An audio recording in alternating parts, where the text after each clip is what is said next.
Hi everyone, welcome to Cap Trail Meetups. This week we have Brandon, who is the store manager at the Roadrunner store down in Carytown. How are you, Brandon?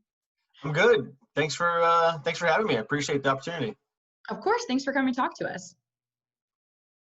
All right, so first off, can you tell me a little bit about the Roadrunner store?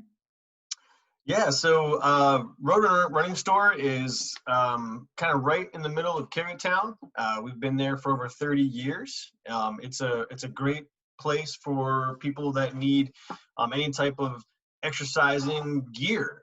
We have footwear, we have apparel, we have hydration, nutrition. I mean, anything you want to stay active and keep outside. We offer fittings, coaching opportunities if people have any questions about anything.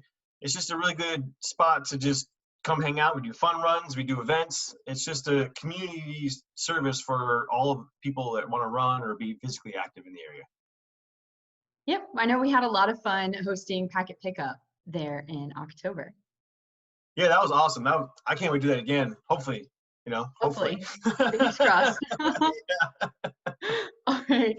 So we're in phase 2 now. Can you tell me a little bit about how COVID has impacted you all? Yeah, I mean, I think like most businesses, there's some sort of level of impact. But to be honest with you, we've actually never shut down. We had a couple of days there where we closed the store. We had a really deep clean, and we just were able to keep up on it. We were able to work within the CDC guidelines. We're cleaning regularly, constantly, and we're wearing masks and gloves. We have everyone coming in wearing masks. We have masks for them. We have gloves for them if they want it. But we've been able to sustain and help a lot of people because it's just we've seen a really flux of activity. A lot of things are closed. Not a lot of gyms are open. So we're seeing more runners, we're seeing more walkers, we're seeing more people getting more miles. And so it's important to stay physically active during a lot of this to keep clear, keep sane, if you will, and make sure that people are still properly fitted for shoes and make sure that they maintain their physical activity. Right. We've definitely seen increase in usage in the trail, and then just in my own neighborhood, I see people walking and running at all hours of the day, which has just been awesome. Yeah, and I hope it stays that way too. I mean, it's pretty cool.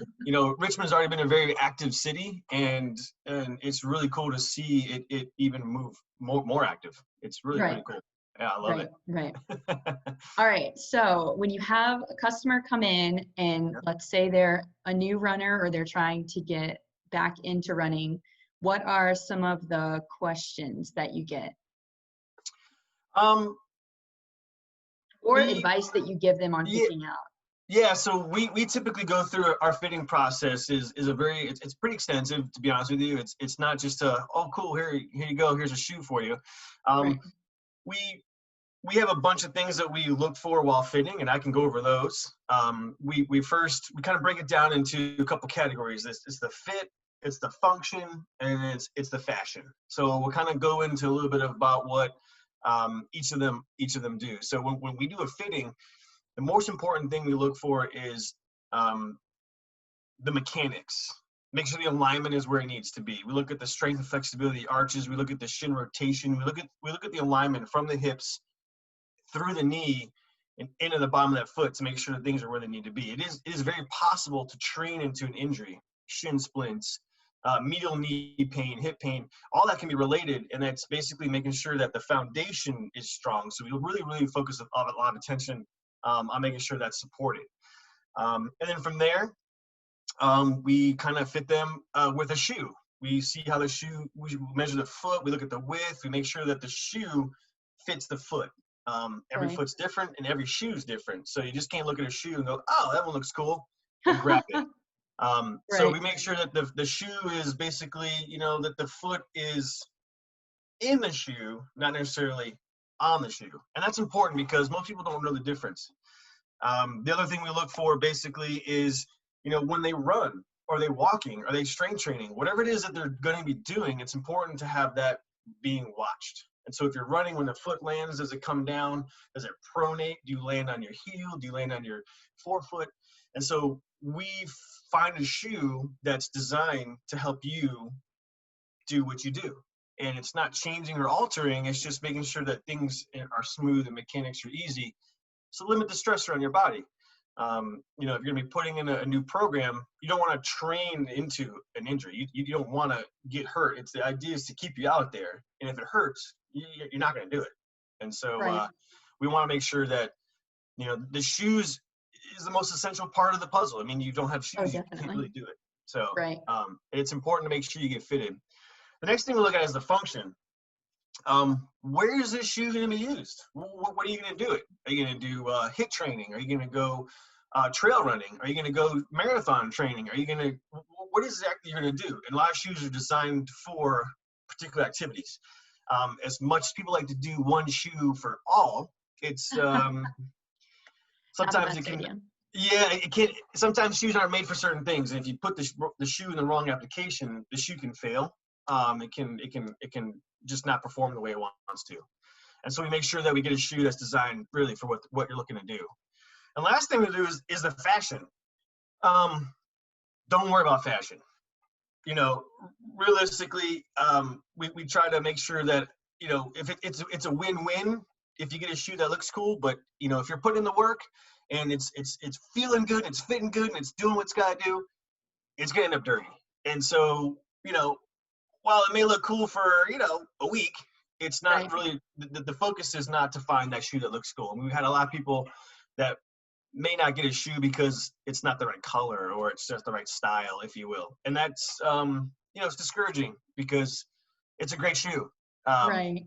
so we kind of make sure that the feel and fit and function are first, and then the fashion, you might win out. So that's Right. kind of really what we do.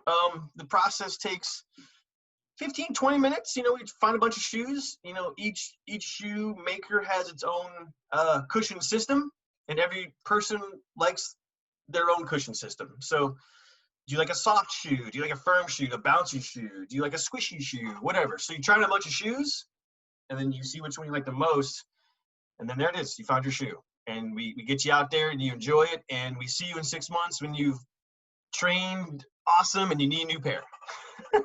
So let's say if hopefully, when everything's open up again, we have the 10 mile at the end of October, and I Yeah. need a new pair of shoes. How hmm long would it take for me to break in that new pair, would you say?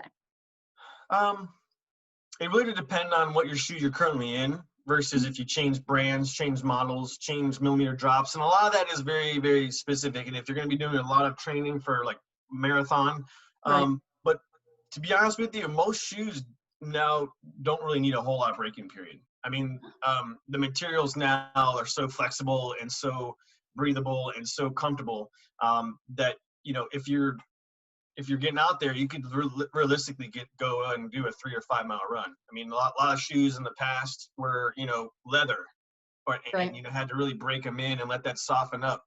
And now it's just a matter of getting used to the way the shoe feels.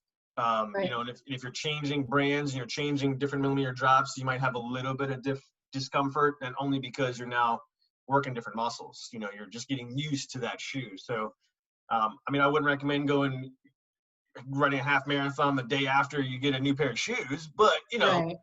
realistically, you should be able to get out there and get your training run in and Right. not have too many issues. Right. Okay. Yeah.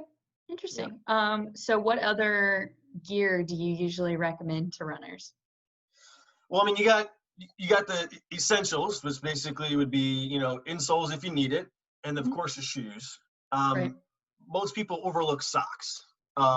You know, socks is like the real luxurious item that makes the shoe feel and can even fit better. You want to avoid as much cotton as you can on your feet. So if you have cotton blended socks, that can cause hot spots, blisters, rubbing. It can keep the foot sweaty.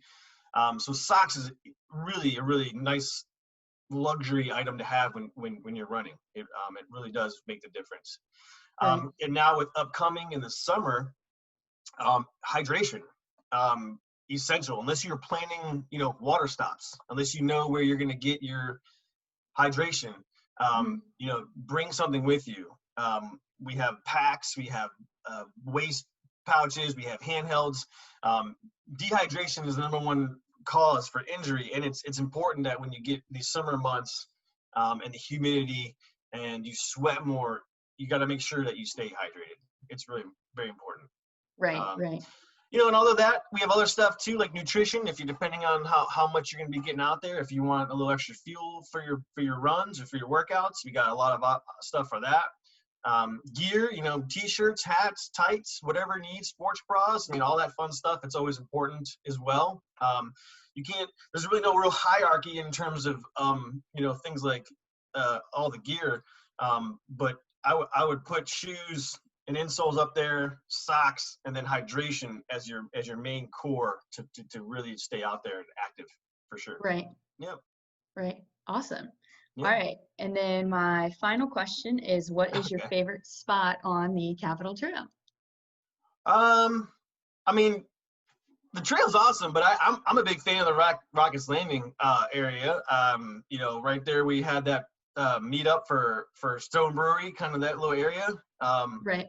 That's such a cool area. It really is. And it's coming more and more, and I look forward to seeing, where we can do and how further down the trail we can get, how often we can get out there, and yeah, that'd be pretty fun. But that's my favorite, I think. But I mean, it's awesome. I mean, the whole part.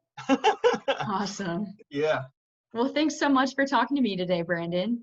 Oh, I appreciate it. If you guys have any questions, give us a call, stop on through. Let me know if you need anything. Okay, great. Thank you. Thank you, guys.